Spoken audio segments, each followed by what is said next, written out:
da nga jëloon. bon sama xalaat ci loolu ci décret boobu 2015 bi. waaw créé dégg mobilier naa national pas créé bon promulgué ko quoi bon mais pour mobilier national dafa am historique. Historique bi c'est depuis président Senghor lorsqu'il a mis en place les institutions comme la chambre de métier, l'Union nationale des chambres de métier, en s'inspirant de la France, c'est l'organisation du secteur informel de la France.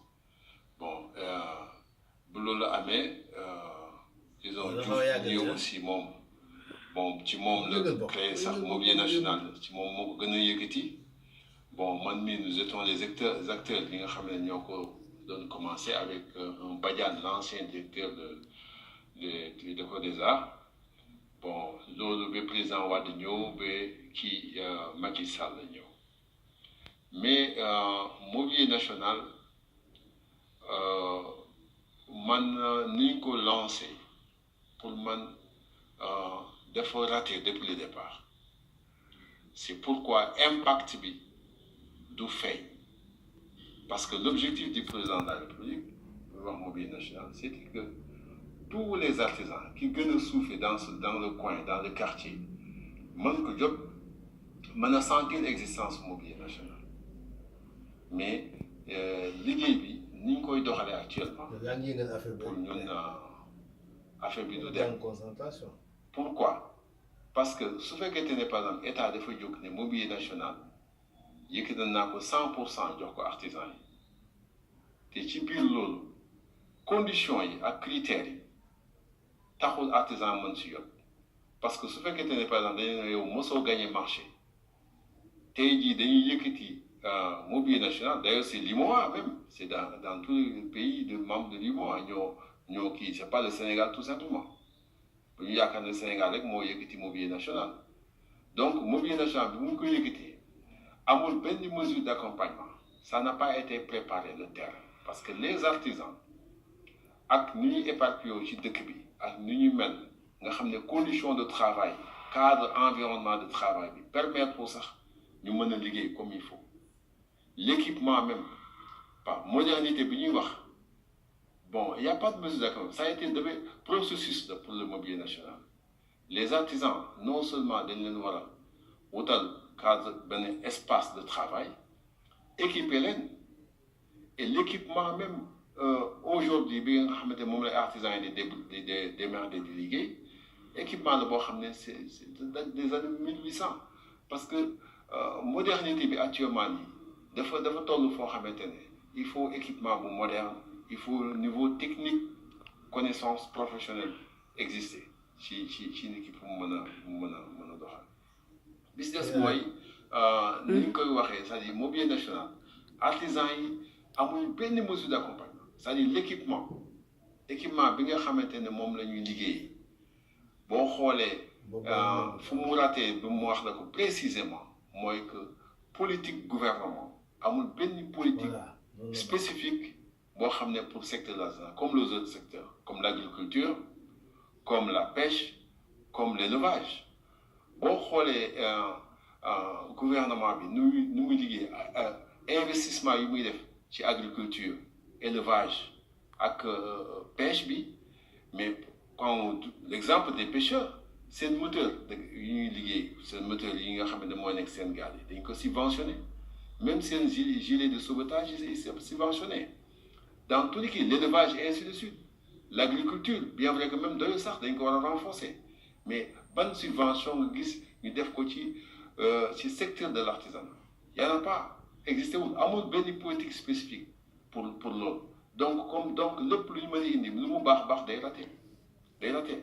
bon ki nga xamante ne da nga ne mosul am marché n'a jamais gagné marché léegi dama bëgg ñu accéder ci marché ñoom ñu ñëw nga ne leen pour nga am ci marché bi il faut nga wone benn papier boo xam ne mos nga exécuter benn marché pareil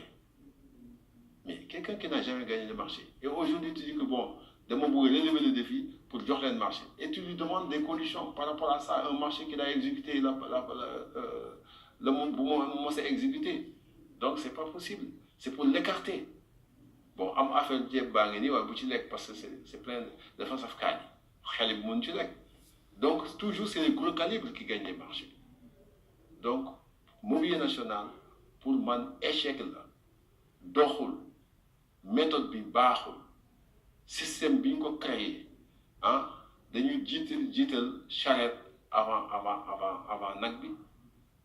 et c'est pas ça, c'est-à-dire la formation des artisans on devait les yokk seen capacité ci wàllu équipement seen cadre de travail seen environnement bi ñu liggéey ah formaliser leen parce que formaliser c'est pas tout simplement de wuti kayit ñëw na je suis formel non c'est une arsenal de choses c'est l'espace de travail que ça soit professionnel l'équipement que ce soit des outils performants professionnels pour nit ki mën a répondre à réellement c'est pourquoi il y a tellement de retard il y a tellement de manque de finition dans nos travail parce que les conditions et les critères ne sont pas réunis. dafa na nga ci kon dafa waaw boobaa ngi fi concentré wu bu bougé dara bu ñu changé bu bougé téye noonu dem théâtre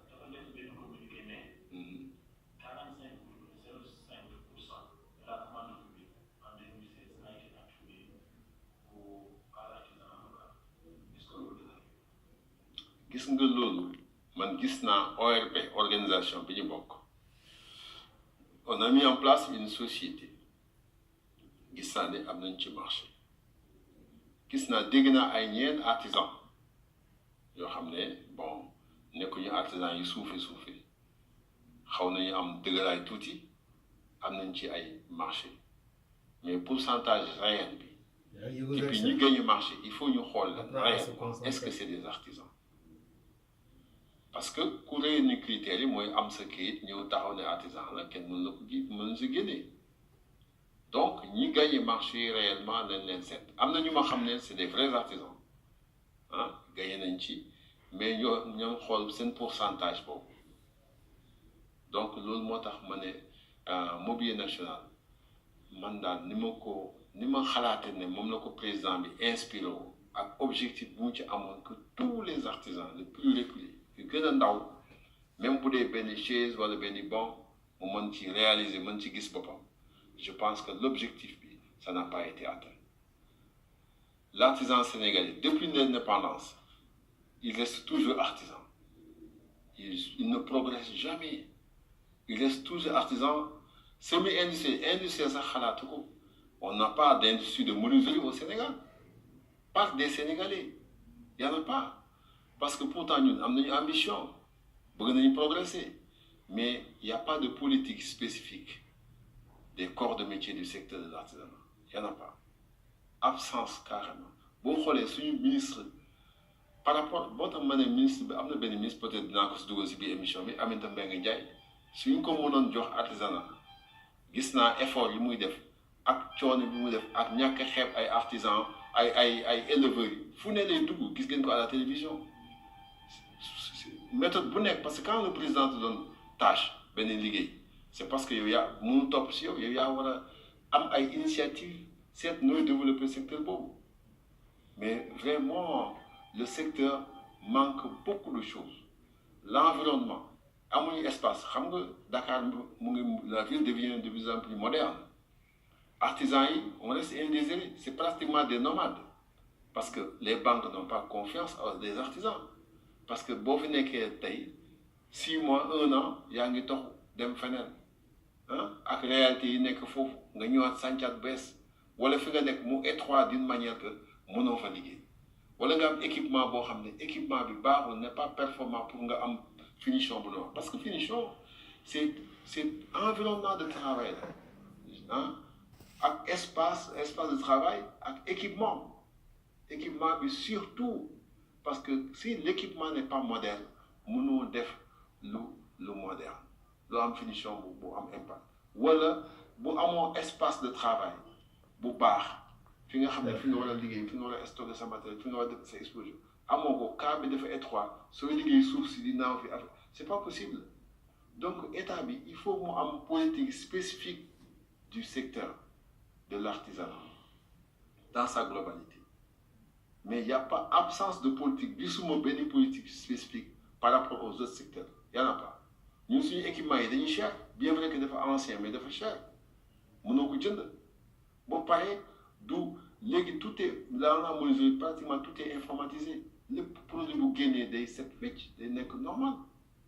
doo coonam énergie bi ngay dépenser ci liggéey léegi actuellement dootoo ko doo amatul ah méthodologie c'est archaïque, c'est dépassé. Et maintenant il veut que les gens fassent du moderne, fassent des qualités par rapport à concurrence. C'est pas possible.